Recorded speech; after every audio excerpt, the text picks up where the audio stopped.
आज हम बात करने वाले हैं इस्टेब्लिशमेंट ऑफ कंपनी पावर यानी कि ईस्ट इंडिया कंपनी के इस्टेब्लिशमेंट के बारे में। ठीक है, तो 1600 में ईस्ट इंडिया कंपनी ने इंग्लैंड की जो रूलर थी क्वीन एलिजाबेथ से एक चार्टर ले लिया था, जिससे उन्हें इंडिया में व्यापार करने का यानी कि इंडिया में कंपनी खोलने का एक चार्टर मिल गया था। ठीक है, पर जब east India company India I तो ऐसा नहीं था कि सिर्फ वो ही व्यापार कर रही थी, वो ही ट्रेड कर रही थी। उनसे पहले यहाँ पर पुर्तगाली यानी कि पोर्तुगीज़ यहाँ पर अपना ट्रेड फैला चुके थे। ठीक है, वास्को डी गामा आए थे समुद्री मार्ग से, तो वो अपना व्यापार कर रहे थे। इसके अलावा यहाँ पर डच की ईस्ट इंडिया कंपनी थी, फ्रेंच की ईस्ट इंडिया कंपनी थी। ठीक है, तो जिससे क्या हुआ, जब यहाँ पर ब्रिटिश कंपनी आई ईस्ट इंडिया कंपनी, तो इन सब में क्या हो गया, एक भारी कंपटीशन होने लग गया। ठीक है, तो वो क्या करते थे, एक दूसरे के कभी जहाज होते थे ना, एक दूसरे के जहाज डुबो देते थे मार्ग में ही। ठीक है, एक दूसरे की फैक्ट्रीज़ में लूटपाट करने लग गए थे। तो ऐसे करके ईस्ट इंडिया कंपनी ने खुद को इंडिया में स्टैब्लिश कर लिया और उसने फैक्ट्रीज़ लगाना शुरू कर दिया। तो पहली फैक्ट्री उनकी सूरत में लगी थी। ठीक है, उसके बाद उन्होंने बंगाल में, उसके बाद मद्रास में, और ऐसे करते हुए उन्होंने बम्बई तक अपने व्यापार को फैला लिया था। ठीक है, इसके साथ ही साथ उन्होंने अपना व्यापार तो फैलाया, उसके बाद अपने जहाँ पर वो रहते थे, जहाँ पर उनकी फैक्ट्री थी, उसको फोर्टिफाइड करना शुरू कर दिया। ठीक है, किलेबंदी करना शुरू कर दी।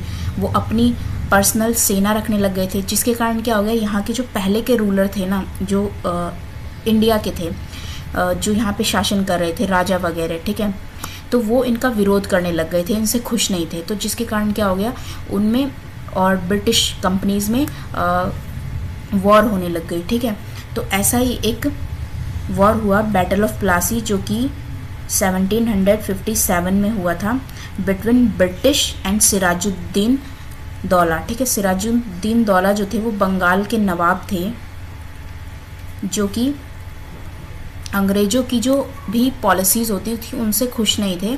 ठीक है, और इन्होंने ब्रिटिश को कहा कि ये अपने टैक्स चुकाएं, और ब्रिटिश टैक्स नहीं चुका रही थी, इसलिए सिराजुद्दीन दौला ने इनके साथ फिर युद्ध किया। ठीक है, ये बंगाल के नवाब थे। तो बैटल ऑफ प्लासी कब हुआ था, 1757 में, और ये बैटल किसके बीच था, ब्रिटिश और बंगाल के नवाब सिराजुद्दीन दौला के बीच में। आगे चलते हैं। अब कंपनी धीरे धीरे क्या करने लग गई, अपनी कुछ पॉलिसीज़ इस्टेब्लिश करने लग गई इंडिया में।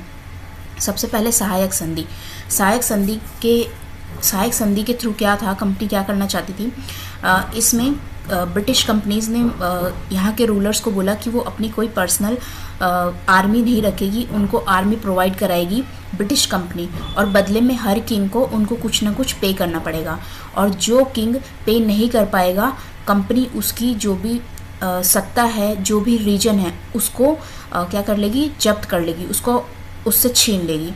तो ये सहायक संधि थी। ठीक है, दूसरी पॉलिसी थी कंपनी की सर्वोच्चता की नीति यानी कि पैरामाउंटेसी पॉलिसी। इसमें क्या था, कंपनी ने बोला कि जो हमारे अधिकार है और जो हमारा जो अधिकार है, हमारा राज है, वो सबसे ऊपर है। ठीक है, इसी के तहत हम क्या कर सकते हैं, ब्रिटिश कंपनी क्या कर सकती है, वो किसी भी राजा के राज्य को, प्रोविंस को अधिकार में ले सकती है, कब्जा कर सकती है उस पर। ठीक है, या फिर उसको कंट्रोल करने की धमकी दे सकती है। तो पैरामाउंटेसी पॉलिसी में ये था। विलय नीति यानी कि डॉक्ट्रिन ऑफ लैप्स में क्या था, इसमें था कि अगर इंडिया के किसी रूलर की जो कोई सक्सेसर अगर सन नहीं हो पाता है, तो उसके प्रोविंस को ईस्ट इंडिया कंपनी ले लेगी। जैसे कि झांसी की रानी के साथ हुआ था। झांसी की रानी का कोई भी उत्तराधिकारी पुत्र नहीं था, तो उनका जो राज्य क्षेत्र था वो अंग्रेज़ों ने छीन लिया था, जिसके कारण झांसी की रानी ने फिर उनका विद्रोह किया था और उनके साथ युद्ध किया था। आगे देखते हैं अंग्रेजी शासन में टैक्स पॉलिसीज़ कैसी थी। ठीक है, अगर हम बात करें तो सबसे पहले टैक्स जो ब्रिटिश कंपनी ने लगाया वो था स्थायी बंदोबस्त यानी कि परमानेंट सेटलमेंट, जो कि 1793 में आया था और इस टाइम पर इंडिया का जो गवर्नर जनरल था वो कॉर्नवालिस था। ठीक है। स्थायी बंदोबस्त क्या होता है या परमानेंट सेटलमेंट, इसमें क्या होता था, जो टैक्स होता था हर किसी के लिए फिक्स था। ठीक है, इतना गवर्नमेंट ने कह दिया था इतना टैक्स देना है। तो और इसमें टैक्स जो था वो कौन देता था, देखो इसमें टैक्स किसान यानी फार्मर से तो लिया जाता था, ब्रिटिश को जाता था, ब्रिटिश कंपनी को, बट ये डायरेक्ट नहीं देते थे। ये किसके थ्रू देते थे, ज़मींदार। ज़मींदार कौन होते थे, जैसे कोई रूलर हो गया, ठीक है, या कोई संपन्न लोग हो गए, उनके थ्रू किसान ब्रिटिश कंपनी को टैक्स चुकाता था। ठीक है। अब हम बात करते हैं महलवारी बंदोबस्त यानी कि महलवारी सेटलमेंट।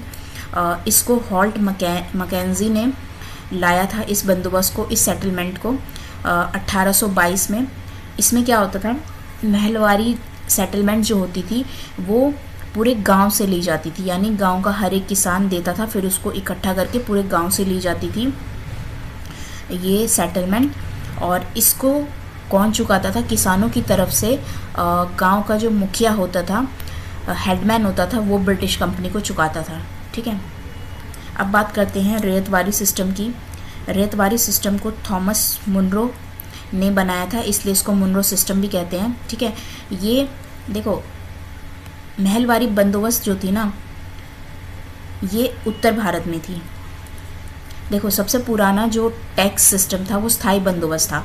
जब गवर्नमेंट को लगने लग गया कि गवर्नमेंट को तो एक फिक्स्ड ही अमाउंट आ रहा है, तो उन्होंने टैक्स में थोड़ा चेंज किया, फिर दो टैक्स सिस्टम बनाए, एक महलवारी और एक रैयतवारी।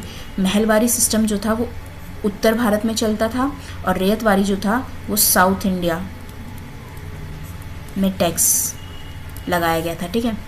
तो मुनरो सिस्टम में क्या था, इसमें डायरेक्ट किसान जो थे वो ब्रिटिश कंपनी को टैक्स चुकाते थे। ठीक है, क्योंकि वहाँ पर ज़मींदार नहीं होते थे।